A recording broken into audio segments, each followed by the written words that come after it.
샬롬, 주님의 이름으로 여러분들을 축복합니다. 오늘 로마서 강의 34번째 시간입니다. 여러분 성경책과 필기도구를 꺼내 놓으시고 오늘 우리에게 주시는 말씀을 같이 살펴보도록 하겠습니다.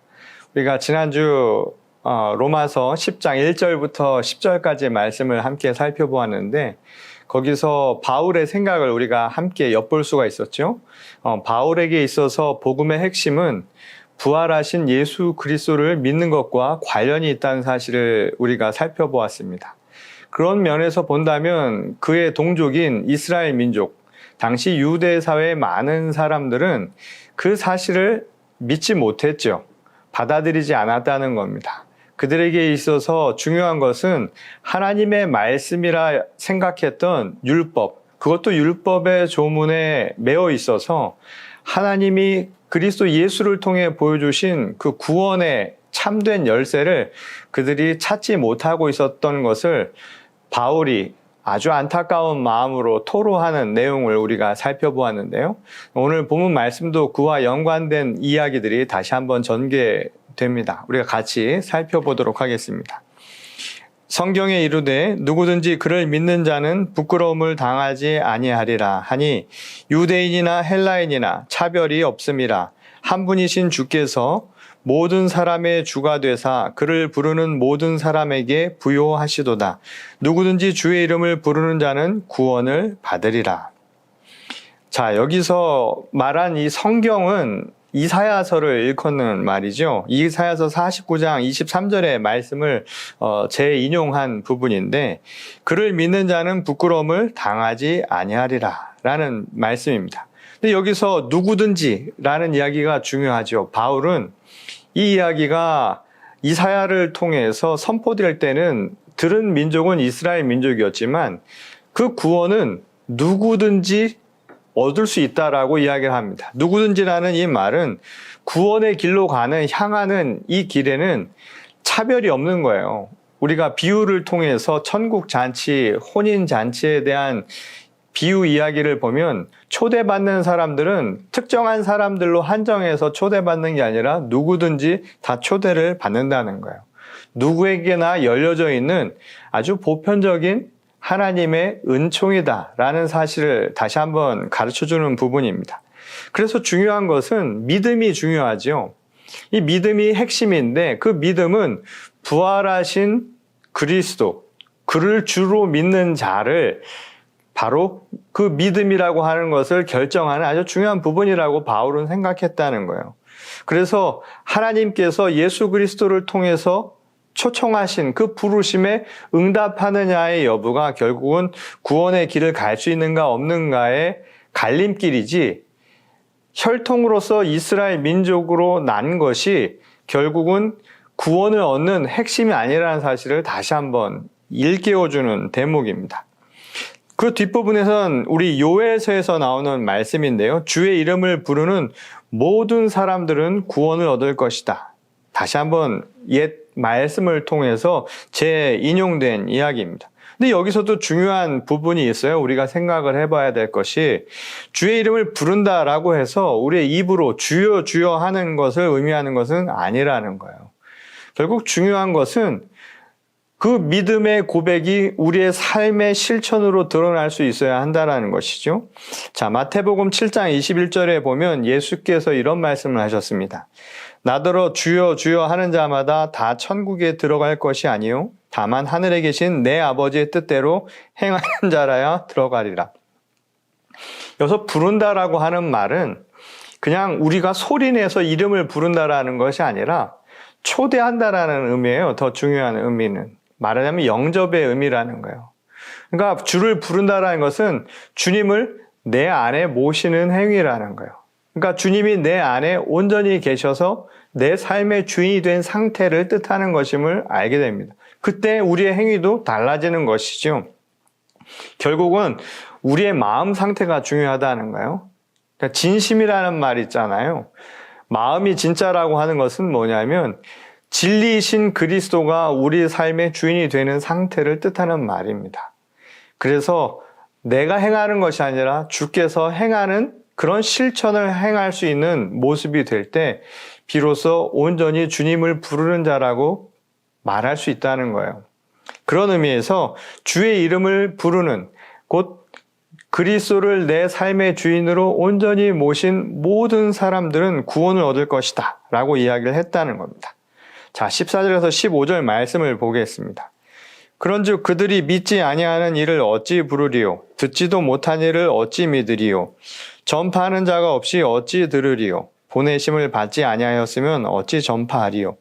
기록된 바 아름답도다. 좋은 소식을 전하는 자들의 발이여 함과 같으니라. 자, 그런데 요 14절, 15절에서 바울은 아주 재미있는 이야기를 우리에게 가르쳐 주죠. 지금까지 이야기한 어떻게 구원을 얻을 것인가에 대한 이야기를 바로 전해서 이야기했는데, 그렇게 이야기할 때 유대인들은 또는 그것을 믿지 않는 사람들은 이렇게 질문을 한다는 거예요. 그 주님을 부르는 것이 우리의 구원의 길인데 이것을 못하게 막는 것이 있다고 사람들은 항변한다는 것이죠. 그 이야기는 뭐냐면, 믿음이 없는데 어떻게 주의 이름을 부르고, 또 듣지 못하는 일을 어찌 믿을 것이며, 또 말하는 사람이 없는데 어찌 듣겠는가? 라고 되묻는 겁니다. 이 말은 역순으로 지금 다시 지금 믿음을 갖지 못하는 이유, 그리스도를 그리스도라고 부르지 못하는 이유를 그렇게 항변하고 있는 거예요. 그런 사람들이 있다는 것이죠. 그 말을 거꾸로 보면 뭐냐면, 다시 짚어서 보면 보냄을 받은 바가 없다는 거예요. 그 말은 결국 뭐냐면 전파하는 사람이 없다는 거죠. 복음을 전파하는 자가 없다는 거예요. 그래서 듣지 못했다는 거예요. 듣지 못하니까 그래서 믿지를 못한다는 거예요. 그래서 믿지를 못하니까 부를 수 없는 이유가 되었다는 겁니다. 재밌죠? 누구든지 주의 이름을 부르는 자는 구원을 얻으리로다 하니까 그것을 거꾸로 설명한 거예요. 그러니 이 이야기는 모든 일에는 원인과 결과가 있다는 우리가 가정하에서 지금 이 이야기를 하는 것이죠. 우리가 믿음으로 그리스도의 이름을 부르지 못하는 이유는 이런 듣지 못하는 건 보낸 사람이 없기 때문에 그렇지 않겠느냐라고 바울이 이야기를 하는 겁니다. 그러니까 주의 이름을 불러 구원을 얻기까지는 이 결코 혼자서는 이룰 수 없는 그 무언가가 있다라는 사실은 바울은 애둘러 우리에게 표현한 것이죠. 자, 이 부분은 이사야서 52장 7절을 보면 이런 이야기가 나옵니다. 좋은 소식을 전하며 평화를 공포하며 복된 좋은 소식을 가져오며 구원을 공포하며 시온을 향하여 이르기를 내 하나님이 통치하신다 하는 자의 산을 넘는 발이 어찌 그리 아름다운가. 자, 바울은 이사야서에서 나온 이 대목을 다시 인용을 해서 지금 15절 말씀에 그 말씀으로 자신의 이야기를 전하고 있는 거예요. 그러니까 복음을 전하는 사람들이 없어서 못 들었다라고 하는 이런 이야기가 나올까봐 지금 이사야서가 한 말을 한 거예요. 이건 뭘까요? 예컨대 앞에서 이야기한 것처럼 모든 누구든지 주의 이름을 부른 자는 구원을 얻는다라고 이야기를 했단 말이에요. 그것은 율법의 조문을 따라서 살았던 이스라엘 백성들에게 들으라고 하는 얘기인데, 그들이 행여 우리는 들은 바 없다라고 이야기할까봐 지금 그거를 다시 얘기해 주는 거예요. 이미 들었다는 거예요. 너희가 그렇게 중요하게 여기는 이사야서에서 이미 이야기했다는 거예요. 복음은 이미 선포가 되었다는 거예요. 그러니 들은 바 없다라는 말일랑 하지 말라는 이야기인 것이죠. 이 바울은 이사야가 말한 52장 7절 말씀에서 복음을 전하는 자라고 단수로 이야기했지만 바울은 복수로 이야기합니다. 그 이스라엘 사람들이 그 이사야가 혼자 얘기한 거 누가 들었냐고 할까봐 그 이후로도 수많은 사람들이 자기를 포함해서 또한 그리스도의 제자들을 포함해서 수많은 사도들이 이미 그 사실, 복음을 전파한 바 있다는 것을 다시 한번 그들에게 가르쳐주는 것이었죠. 그러니 이 이야기는 우리에게도 전하는 메시지가 있죠. 이 개인의 구원을 위해서 이 사회적 구원이라고 하는 것이 얼마나 중요한 바인가를 가르쳐 줍니다. 그렇지 않습니까? 우리가 미답지라는 이야기가 있잖아요. 아직까지 선교에 미답지라고 해서 복음이 전파되지 않은 곳, 거기야말로 듣지 못해서 그렇다라고 이야기할 수 있으니까 그런 의미에서 개인만이 아니라 그 구원을 위해서 함께하는 우리가 왜 복음 전파에 또는 선교나 전도에 힘을 써야 하는가를 사실은 가르쳐주는 부분이기도 하죠. 이 교회의 중요한 소명이 바로 여기 있다는 거예요. 그래서 예수님의 비유는 교회는 한 몸이잖아요. 우리의 몸으로 생각을 해보세요. 어느 한 부분이 아프다는 것은 내가 아프다라는 것이죠. 전체가 아프다는 것이죠. 그런 의미에서 아직까지 복음이 전파되지 않은 곳, 그래서 여전히 아프고 있는 곳, 영혼이 상한 곳이 있다면 이 교회, 한 몸을 이룬 교회가 신경을 써야 한다라는 것은 당연한 일임을 우리에게 가르쳐주는 말씀입니다. 자, 우리 계속해서 말씀을 보도록 하겠습니다.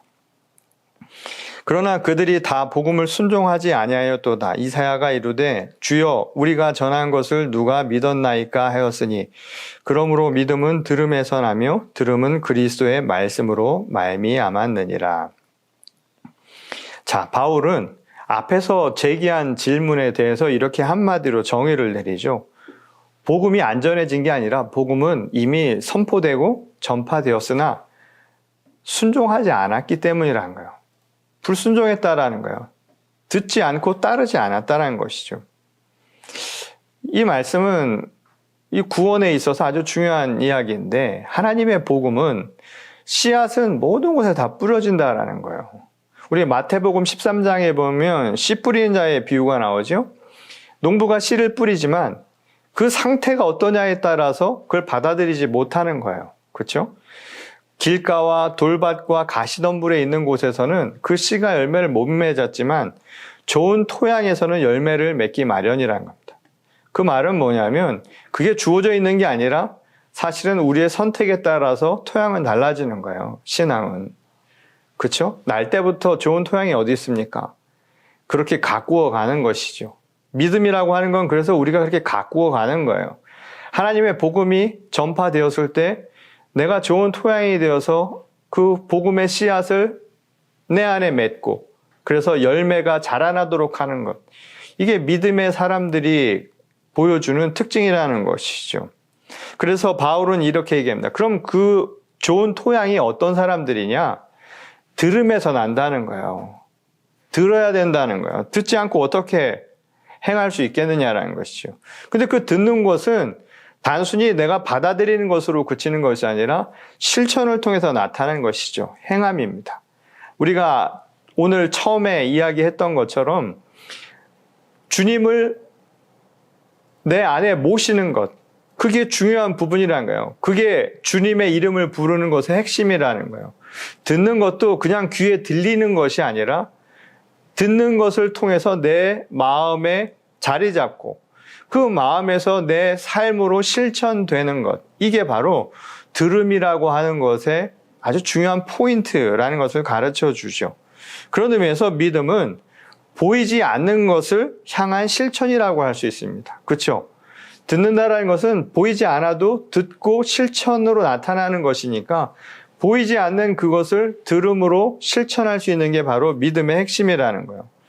그러니까 보이는 길을 가는 게 아니라 음성을 듣고 그곳을 향해 가는 것이 바로 길이라고 믿는 것. 이게 바로 믿음의 사람의 특징이라는 거예요. 그러니까 믿는 자에게는 보이는 것만이 길이 아니죠. 그렇죠? 듣고 가는 게 그게 길입니다. 이게 전혀 다른 것이죠.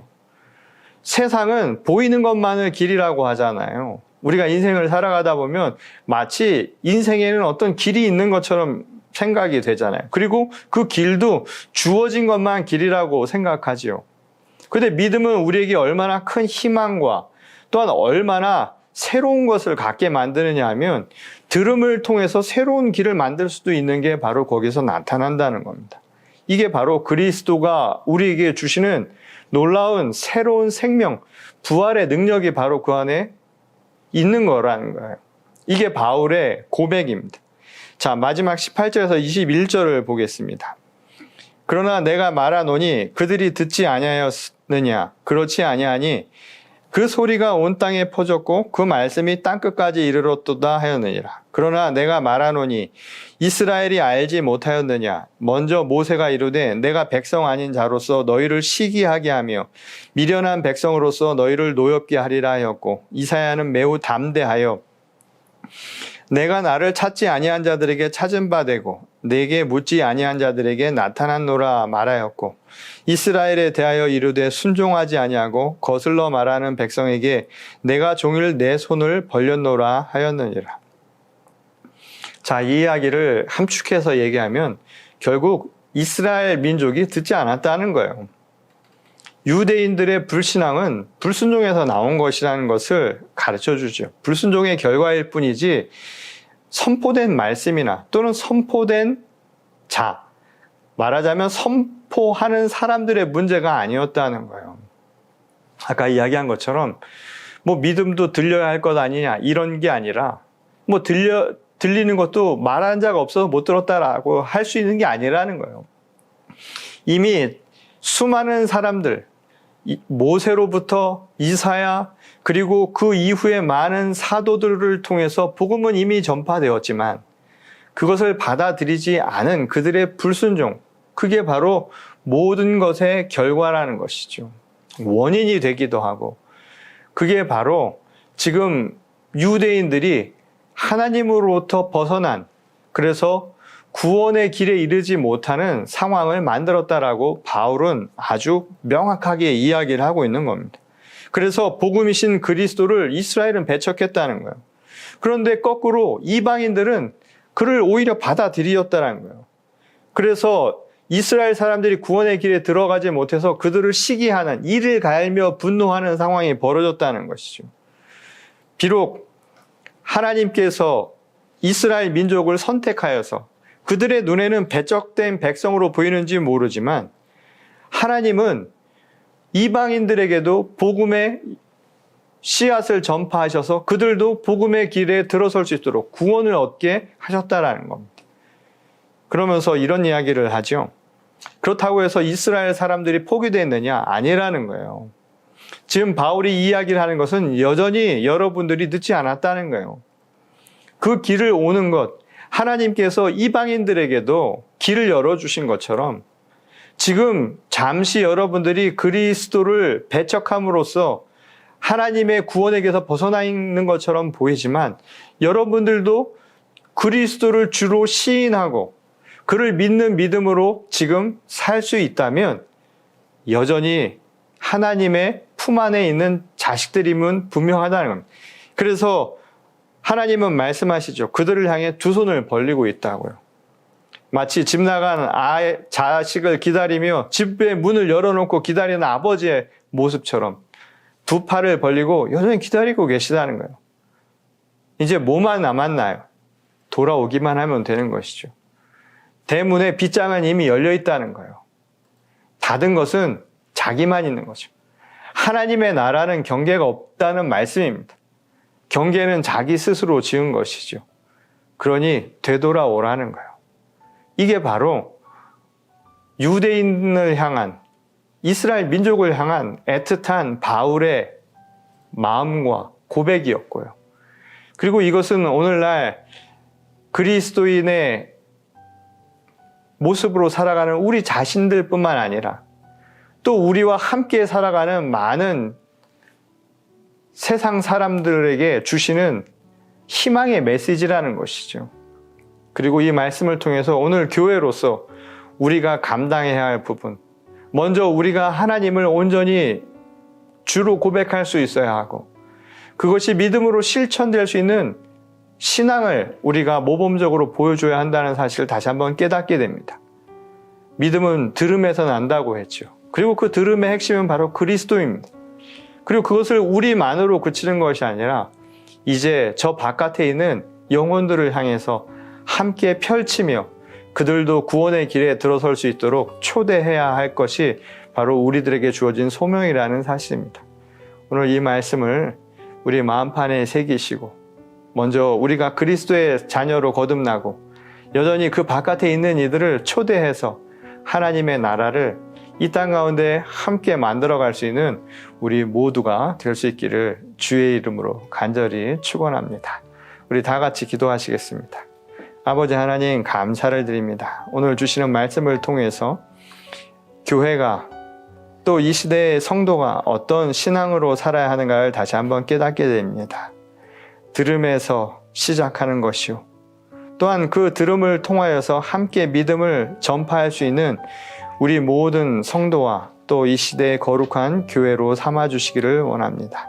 오늘도 주님의 말씀을 우리 마음 가운데 온전히 새기고 신앙의 열매를 우리 가운데 온전히 꽃피울 수 있도록 주께서 함께 하실 줄 믿사오며 거룩하신 우리 주 예수 그리스도의 이름으로 간절히 기도드렸습니다. 아멘.